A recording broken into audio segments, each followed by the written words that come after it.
असं कसं देत नाही, अरे असं कसं देत नाही। अधिकाऱ्यांचा आदर करा, परंतु चमचेगिरी बिलकुल करायची नाही। आपण कोणत्याही अधिकाऱ्याला अवमानास्पद वागणूक देणार नाही, हा आपला पिंड नाही। हा, परंतु एवढा मोठा पेंडॉल टाकलाय, रुपये गोळा केलाय, इथं यावं, आश्वासन द्यावं।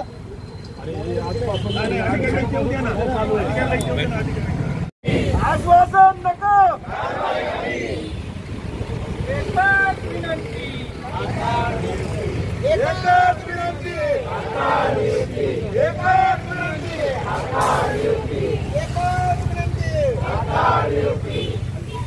अरे आदेश आमच्या हक्काचा नाही कुणाच्या बापाचा, आदेश आमच्या हक्काचा नाही कुणाच्या बापाचा। शाळेच्या बाहेर होतो, त्याला शाळेमध्ये प्रवेश दिला, सर्वसामान्य विद्यार्थ्याप्रमाणे त्याला शिक्षण दिलं, त्या मुलाचं शिक्षण घेऊन सुद्धा पुनर्वसन झालं।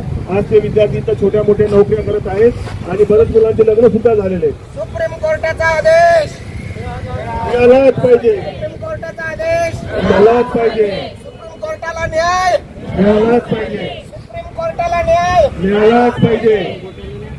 सुप्रीम कोर्टाच्या आदेशाची अवहेलना झाली, सुप्रीम कोर्टाच्या आदेशाची अवहेलना झाली। 8 ऑक्टोबर 2024 रोजी दिव्यांग विद्यार्थ्यांसाठी केंद्र स्तरावर एक विशेष शिक्षक याची निवड झाली, ते पद निश्चित झालं। केंद्र शाळेवरती पद निश्चित होत असताना ज्या वेळेस त्या पदाची निर्मिती झाली, ते पद महाराष्ट्रामध्ये 4800 केंद्रामध्ये प्रत्येक विद्यार्थ्यासाठी आपण विशेष शिक्षक देऊ शकत नाही, म्हणून केंद्रावरती विशेष शिक्षक या नियमाप्रमाणे विशेष शिक्षक दिला। 8 ऑक्टोबर पासून तर आज तागायत म्हणजे 10-11 महिने उलटून गेले, परंतु या प्रशासनाने या JR ची सुद्धा अंमलबजावणी करताना अतिशय अवहेलना केली।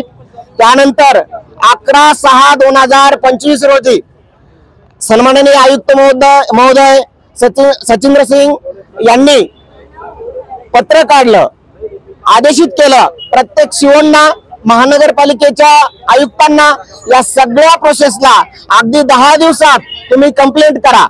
परंतु अधिकाऱ्यांचा कायमच्या सवयीप्रमाणे देणं घेणं झाल्याशिवाय किंवा त्यांच्या अपेक्षा पूर्ण झाल्याशिवाय कुठल्याही फाईलला वेग येत नाही आणि या कारणास्तव अधिकाऱ्यांनी तब्बल 1.5 महिना म्हणजे आजचा हा 50वा दिवस आहे आणि या 50 दिवसामध्ये इकडचा कागद तिकडे सुद्धा केला नाही।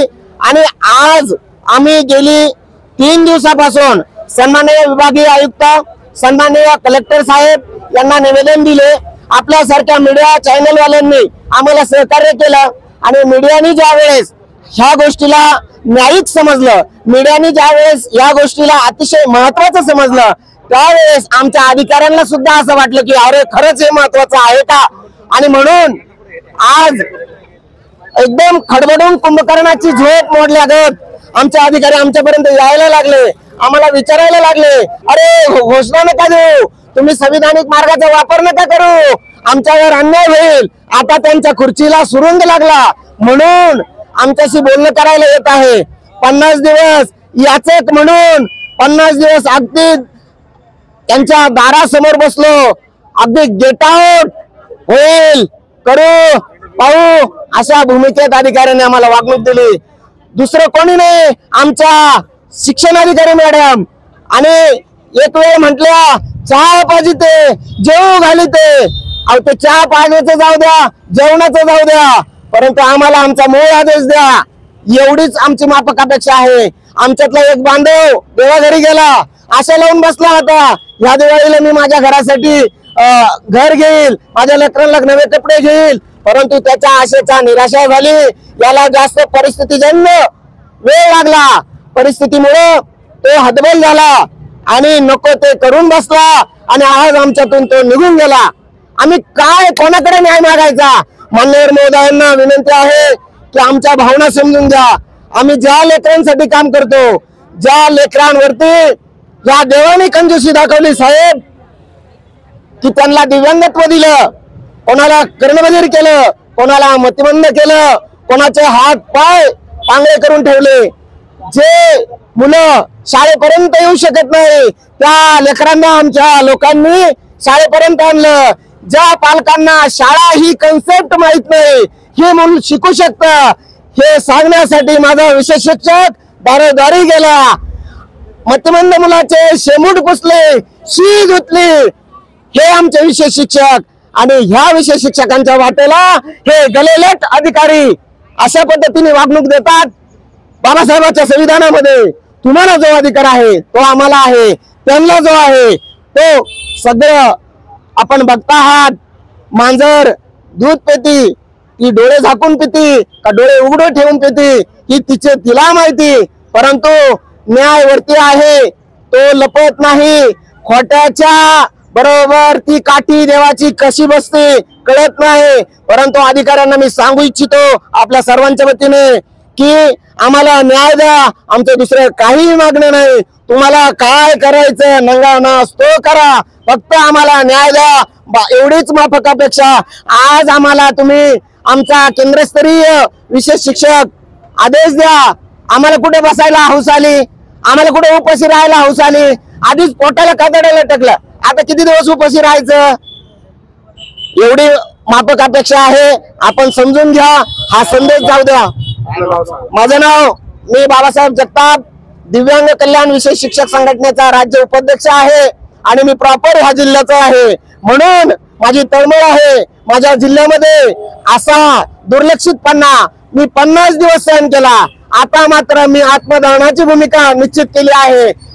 माझे बांधव जरी कुठे जर कोणाच्या दबावाला बळी पडले, परंतु मी मात्र कोणाच्या दबावाला बळी पडणार नाही. मी माझ्या कुटुंबासाठी इथं आत्मदान करायला तयार आहे, यात ते मात्र शंका नाही. कारण कितपत मरतोय, गेली 18-20 वर्षापासून अनेक चिटर येऊन गेले, अनेक गोष्टी पाहिल्या, परंतु आज मला न्याय पाहिजे आहे. मी न्यायाचा भुकेला आहे. माझी फक्त 8 वर्ष सेवा बाकी आहे आणि माझे काही बांधव, हा माझा बांधव, याचं लेकरू रोज याला विचारतं पप्पा तुम्ही कुठे चालले, हा सांगतो मी आंदोलनाला चाललो, हा सांगतो मी आयुक्त कार्यालयात चाललो, हा सांगतो मी मंत्रालयात चाललो, हा सांगतो मी शिवसाहेबांच्या भेटीला चाललो.